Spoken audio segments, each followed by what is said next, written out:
जैसे भगवान गीता में कहते हैं कि मेरे चरण शूद्र हैं, मेरा पेट वैश्य है, ये भुजाएं मेरे क्षत्रिय हैं और ये मेरा सर ये ब्राह्मण है। लेकिन कमाल की बात है, दुनिया में देखने वाले देखते हैं अरे शूद्र है, अरे नीचे बिठाओ, शूद्र है नीचे, ब्राह्मण है, अरे बहुत बढ़िया, ऊपर बिठाओ ब्राह्मण। लेकिन ध्यान रखना, गीता कहती है कि शूद्र और ब्राह्मण दो नहीं है, वो एक ही बिंदु के दो सिरे हैं, एक ही स्टेज के दो सिरे हैं। शूद्र मेरे चरण है, ब्राह्मण मेरा सर है और क्षत्रिय मेरी भुजाएं। जब मेरी भुजाएं शूद्रों को छूती हैं, जब मेरी भुजाएं शूद्रों को छूती हैं तो इस सर को झुकना पड़ता है। जब आप किसी के चरण लेने के लिए जाओगे तो ये सिर हमारा जो ब्राह्मण है ना, इसे झुकना पड़ेगा, तब जाकर के ये शूद्रों तक पहुंचेंगे।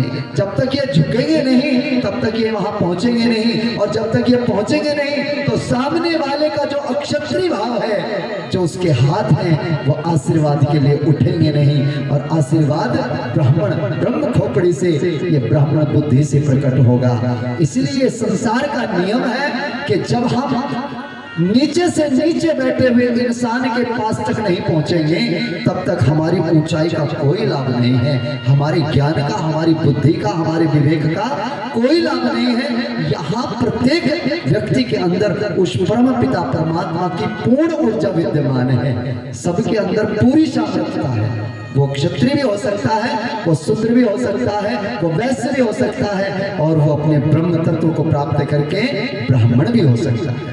ऐसे बहुत से प्रमाण मिले, वो चाहे कबीर दास जी का रहा हो या फिर वो हमारे जो सूरदास जी उनका प्रमाण रहा हो, ऐसे बहुत सारे महाराज जीवन में परमात्मा बार बार संसार को दिखाता है कि मैं जगत में क्या क्या करता हूं। ब्राह्मणों के घर में मूर्ख बन जाते हैं, मूर्खों के घर में ब्राह्मण जैसे वेदांत के ज्ञाता। तो ये घटना है, हमारे सनातन धर्म में जात पात नहीं थी, यहाँ वर्ण व्यवस्था थी, आश्रम व्यवस्था थी। आज भी जो अपनी आश्रम व्यवस्था में जीता है ना, वो सुखी है। आश्रम व्यवस्था क्या कहती है? हमारी उम्र 100 साल की है, मनु महाराज ने निर्देश दिया 25 साल तक ब्रह्मचर्य का पालन करो, गायत्री का जाप। मान लो 5 साल की अवस्था में बालक स्कूल में जाता है तो 20 साल उसकी पढ़ाई के लिए मिले। एक साल में 365 दिन होते हैं। गुरुकुल में क्या होता था, एक विद्यार्थी के लिए 60 मालाओं का जाप करना नियमित गायत्री की। जो बालक 60 माला नित्य जाप कर रहा है, एक साल में एक पुष्चरण गायत्री का पूरा कर लेता है। अब वो 24 साल या 20 साल उसने भजन किया तो वो 20 साल 20 पुष्चरण गायत्री के लेकर के जब समाज में निकलता है तो कितनी बड़ी शक्ति लेकर के आया है। तो समाज को समृद्धशाली बनाता है, वो समाज को जो शिक्षा देता है उस शिक्षा से लाभ मिलता है। वो जो कहता है वो करके दिखाता है।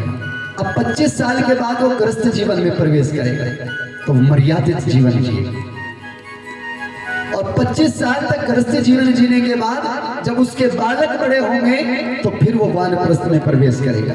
यानी अब कुछ समय घर पे, कुछ तीर्थों पर, कुछ सत्संग में, कुछ भगवान के भजन में, लेकिन कुछ एक हाथ घर पर भी, कहीं बच्चे बिगड़ ना जाए, बच्चे कहीं डगमगा ना जाए। एक हाथ घर पे भी रखना है और एक हाथ समाज में, बाहर भी भगवान के कार्यों में, समाज के कार्यों में, संत जीवन में बाहर निकलना है।